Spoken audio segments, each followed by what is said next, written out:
Welcome to Channel. Trump's obsession with turning Canada into America's 51st state is finally colliding with reality, and it's not unfolding the way he envisioned. Canadian Prime Minister Mark Carney is set to visit the White House next week, a meeting that could expose just how desperate Trump's annexation rhetoric has become. Trump may believe he's engaging in a masterclass of power politics, but Carney has skillfully flipped the script, turning Trump's aggression into his own political advantage. So what's really happening behind this high-stakes diplomatic showdown? And why is Trump's strategy imploding so spectacularly? To grasp the full picture, we have to rewind to the start of Trump's second term. From the moment he returned to office in January, Trump launched what many have called an economic assault on America's closest ally. He slapped a harsh 25% tariff on Canadian cars and auto parts, followed by sweeping levies on steel, aluminum, and energy exports. The message was unmistakable: submit to U.S. demands or watch your economy crumble. But Trump didn't stop at economic warfare. He escalated his rhetoric, openly floating the idea of annexing Canada and referring to it as America's 51st state. In interviews and rallies, he repeatedly hinted at using economic pressure to force Canada into submission, a move that went far beyond political bluster. These weren't offhand comments. They were deliberate threats aimed at intimidating a nation that relies on the U.S. for more than 75% of its exports. The consequences were swift and painful. Canada's unemployment rate surged to 7.1% in August, the highest since May 2016, excluding the pandemic years. Nearly every day, roughly $6 billion Canadian dollars worth of goods and services crossed the border, and Trump's tariffs were choking that vital economic artery. Canadian companies were bleeding cash, workers were losing their jobs, and the broader economy was in turmoil. Trump was convinced his plan was working. He believed he had Canada right where he wanted it: economically dependent, politically cornered, and ready to bend. The strategy seemed brutally simple: squeeze Canada until it broke, then dictate the terms from a position of total dominance. But Trump's aggression ended up fueling exactly the kind of resistance he hoped to crush. Enter Mark Carney, a former central banker with no prior experience in elected politics. When Prime Minister Justin Trudeau resigned in January, Carney stepped in to lead the struggling center-left Liberal Party. At the time, the Liberals were languishing in the polls, facing what many saw as certain defeat. The Conservative Party appeared unstoppable. Then something remarkable happened. Instead of folding under Trump's pressure, Carney flipped the narrative. He transformed Trump into the centerpiece of his campaign, not as a symbol of strength, but as a warning. Running on a bold anti-Trump message, Carney told Canadians that their sovereignty itself was under threat, that their southern neighbor was trying to take their country. On election night, as supporters chanted "never" in defiance of Trump's annexation rhetoric, Carney stood before the nation and declared, "America wants our land, our resources, our water, our country. And tonight, Canada says no." Negotiations with Trump had reached a breaking point. Despite multiple diplomatic missions, including one led by Minister Leblin, there was little sign of progress. Frustration was mounting in Ottawa. At this point, it doesn't seem like we made any real headway. One official admitted, none of these talks or delegations have produced a breakthrough. These are not idle threats. President Trump is trying to break us so America can own us. That will never happen.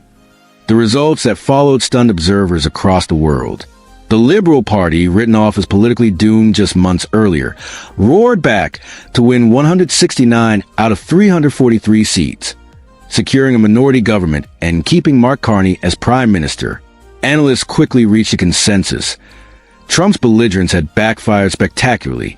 A Cornell University professor summarized it bluntly: President Trump single-handedly helped the Liberal Party recover from a massive popularity deficit and win the election.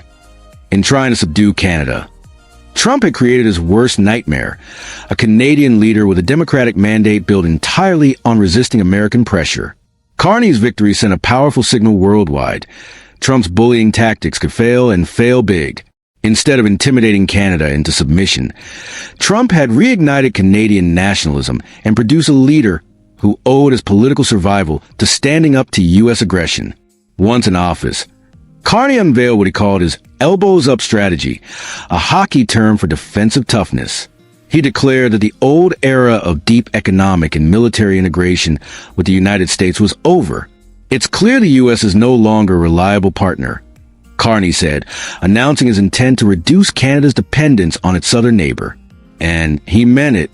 Rather than making his first foreign visit to Washington, as every Canadian leader traditionally does, Carney traveled first to the UK and France, building new alliances.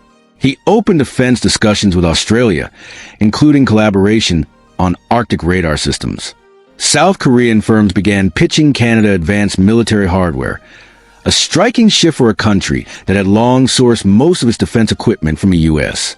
Meanwhile, Trump's economic warfare was producing the opposite of what he intended.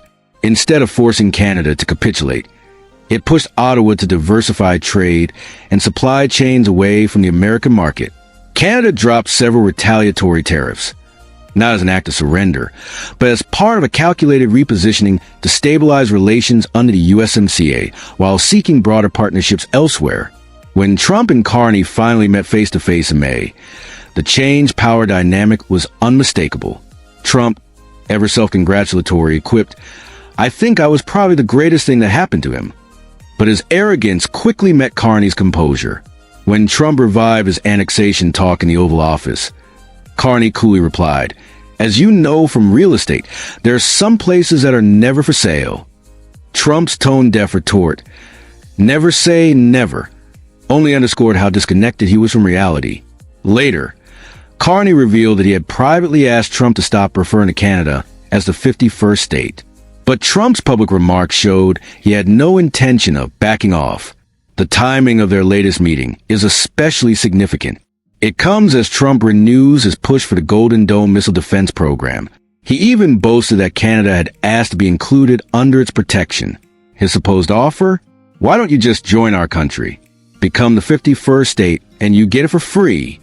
What Trump saw as a clever quip now stands as a symbol of his diplomatic failure, a reminder that his attempt to dominate Canada have only strengthened its independence. Trump's renewed talk of annexation makes one thing clear. He still doesn't grasp how deeply his rhetoric has backfired. Each time he repeats the 51st state theme, he only reinforces the very resistance he set out to crush. Now, as Prime Minister Mark Carney prepares to return to the White House next week, the stakes have never been higher. The meeting comes just months before the critical 2026 review of the USMCA trade agreement, a process that could redefine the economic balance of power across North America for decades to come. Both leaders know that what happens next won't just shape trade policy. It could determine the future of the U.S.-Canada relationship itself. But the landscape has shifted dramatically since their last meeting. Mark Carney is no longer the untested newcomer trying to find his footing on the global stage. He's now a seasoned leader, one who has proven that Trump's intimidation tactics can be transformed into political capital. Carney comes to Washington armed with a clear mandate from Canadian voters to stand firm against American pressure, and he's already shown he's willing to use it. The stakes for both leaders couldn't be higher. For Carney, there's a risk that Trump will once again try to publicly humiliate him by reviving the 51st state rhetoric. As one political scientist observed, a key danger for Carney is that President Trump brings up the annexation issue again and tries to embarrass him in front of a global audience. Domestically, Carney also faces political pressure. If the meeting yields no visible progress on trade, his conservative opponents will likely accuse him of failing to resolve the ongoing trade standoff. But the greater risks may lie with Trump himself. His entire strategy toward Canada has hinged on the belief that relentless economic pressure would eventually force Ottawa to yield. Instead, that approach has backfired, strengthening Carney's position and galvanizing Canadian unity. If this upcoming meeting fails to deliver tangible results, or worse, turns into another public relations debacle, it will further expose the limits of Trump's transactional worldview.